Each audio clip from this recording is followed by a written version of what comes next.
Hi, my name's Martin from Printer Potty.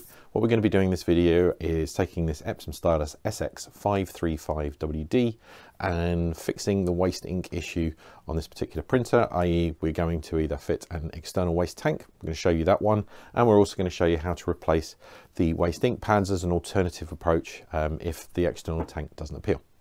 We'll also just give you some pointers towards how to reset the waste counter, because that also needs to be done. Before we get into that, you obviously are going to need either your Printer Potty external kit or replacement pads to go into the pad holder. So that's the first thing you need. In terms of tools, what we recommend you get is a Phillips crosshead screwdriver. You'll need a 4.5mm drill bit or a file. The drill bit's a lot quicker. And just a couple of other things that we have lying around just in case are a set of clips.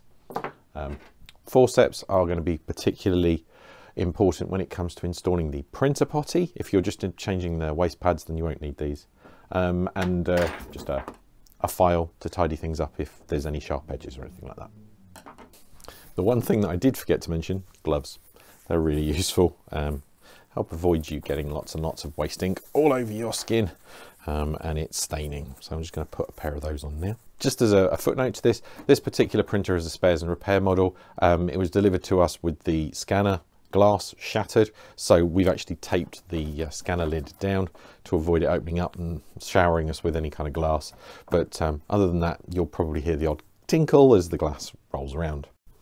What we need to do is identify where the waste ink pad holder is. Now, if you look just here, there's a screw and these two retaining lugs. Behind here, underneath, is the pad holder. We need to get that screw out before we do anything else.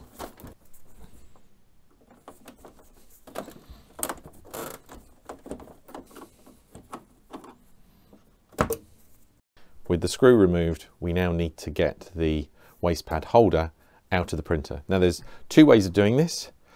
The first one that I'm going to show you is not the one I would necessarily recommend, because it means that you're going to be turning the printer on its front.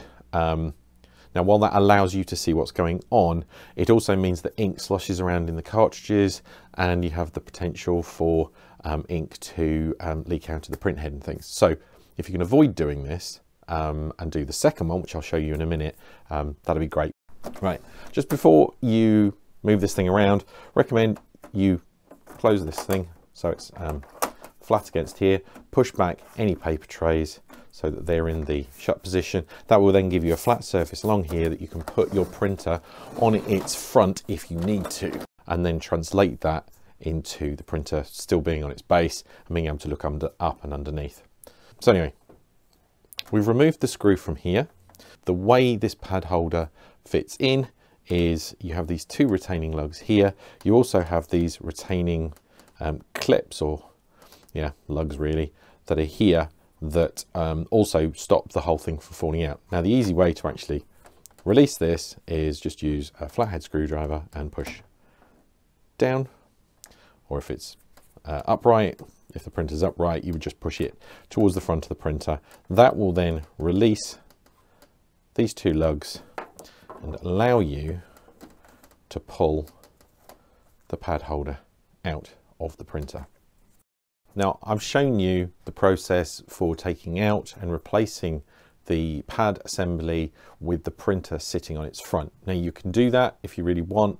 If you can, it's actually better to do everything that we showed you, but with the printer actually still sitting on its base like this, and all you're doing is pulling the printer over so that this corner here is actually hanging over the edge, and then you can work on it as if you're working on a car.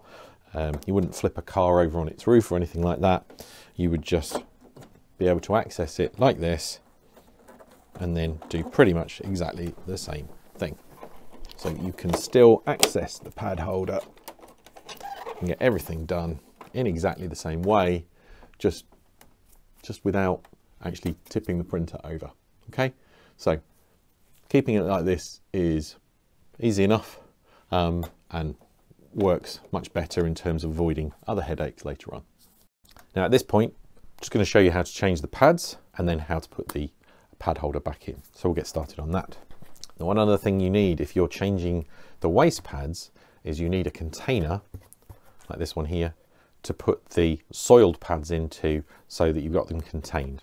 Just using my flathead screwdriver, I'm just going to lever those pads out like so and put them into my waste pad holder just there.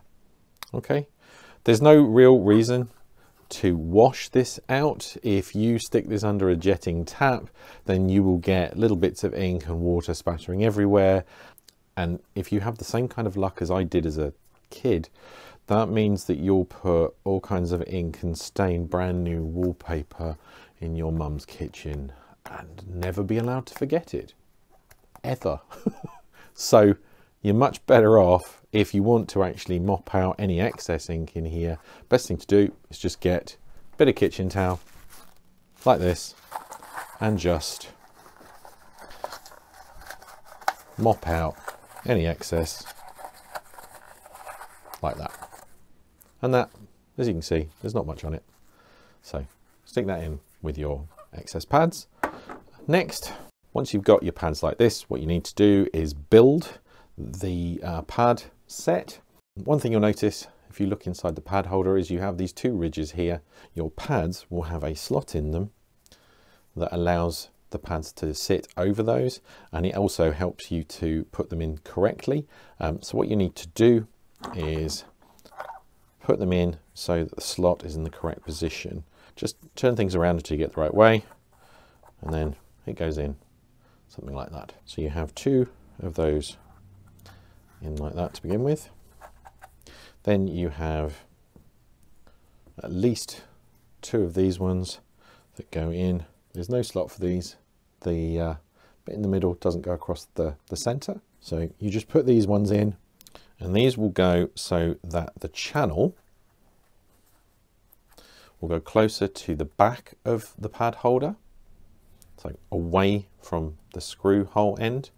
That slot will be closer to this end than that end. Okay, and I'm anticipating that this is an extra pad that we don't really need, so I'm actually going to leave that to one side.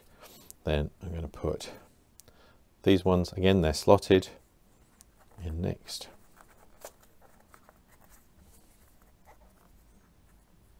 Two. And last but not least, I'm going to put this one in just there. Oh, sorry. Upside down, deliberate mistake. Again, look for the slot. That needs to go in there, like so. Okay. And that sits nicely. As you can see, that's plenty enough capacity there in terms of pads, and I'm really going to struggle to get that one in. Still handy to have this. Don't throw it away. Keep it spare, and you can use it as at a pinch to do a partial reset using the trial key if you haven't already, and keep your printer running for a bit longer while you wait for more pads to arrive. Okay, so if you've got that spare, it's quite useful. Right, now that we've got the pads changed over and the pad holder is ready to put back in, all we're doing is reversing the process from before. Pad holder will go in so that these bits here can get underneath there. On the off chance that your pads like these ones here are a tiny bit deeper than the original ones, you're going to have to use a little bit of force just to push the pad holder in to get everything in. Now it's important that this bit here goes underneath and then clips up these little retaining lugs here. Okay, so you're going to need to use a little bit of extra force there and then push them up. You may need to just get behind there. Make sure that they're not pulling. No, they're not. They're underneath. That's fine. Once you get to this stage, make sure everything's pushed up there. Then you can put your screw back in like so and screw it in. And that will hold everything in position.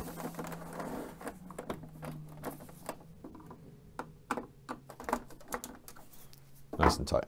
Don't worry about this little bit of deformation here. It won't affect anything. It's not going to break this, and it's holding the pad holder exactly where you need it. And that's really it in terms of replacing the pads. All you've got to do is get that pad holder out, take the old pads out and dispose of them, and then put a replacement set of pads in the pad holder and just put it all back together again. Quite simple, quite easy, and it's probably going to be the one thing that most people prefer to do, if I'm honest.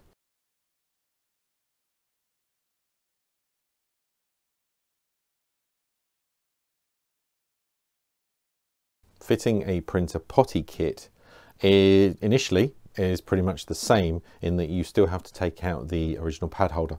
The difference here is, unlike sticking your printer over the edge and then working from underneath it, it's actually far simpler for you to tip this printer on its front and accept a potential headache with ink flow briefly when you put it all back together again and go to use it. Okay, so in this particular instance, I would actually recommend that you put your printer on its front.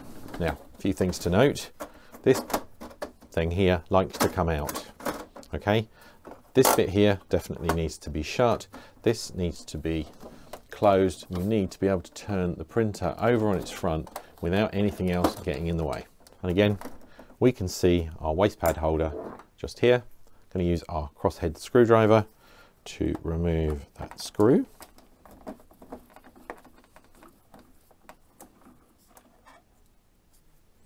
Put that to one side. If the unit doesn't drop down like that, all you need to do is gently slide it down and then it can just pop out. Now this, I would recommend chucking out the pads themselves and just hanging on to this just in case you need it later on. But certainly initially I wouldn't throw this out, just the pads for the moment. I'm going to put this to one side, out of the way,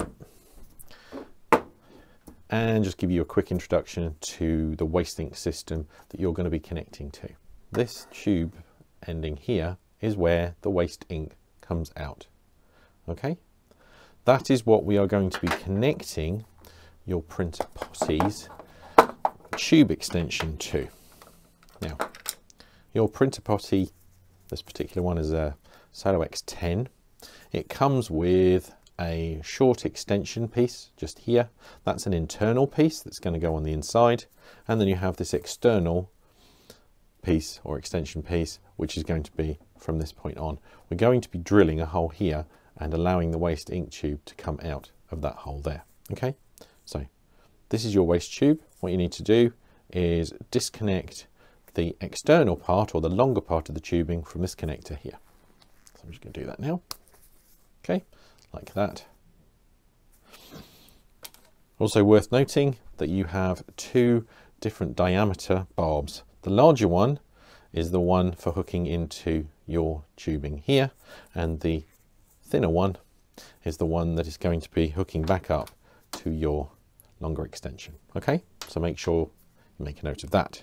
So we're just going to extend or expand this hole here to 4.5 mm diameter, just so that the tube can actually get through. It's a tiny amount of plastic that we've got to cut out, but we need to. Okay, so this is where your drill comes in. As you can see, hardly anything really needed there, but it's just enough. You can do that with a file if you've got one at the right kind of diameter. But yeah, 4.5 mm is the size that you need there, and that will allow you to put this piece of tubing through that hole. Okay, I'll show you how to do that in a second. Now then, this is the trickiest part of installing on these particular printers, because your tube here is recessed in there. Okay, it's quite tricky to reach.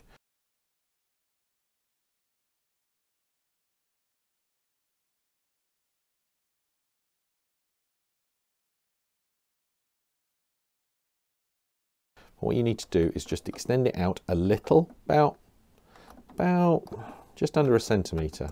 Okay, so I'm just going to show you that in a second. Get that clamped off with my forceps there. It's about 1 centimetre from where I'm clamping off.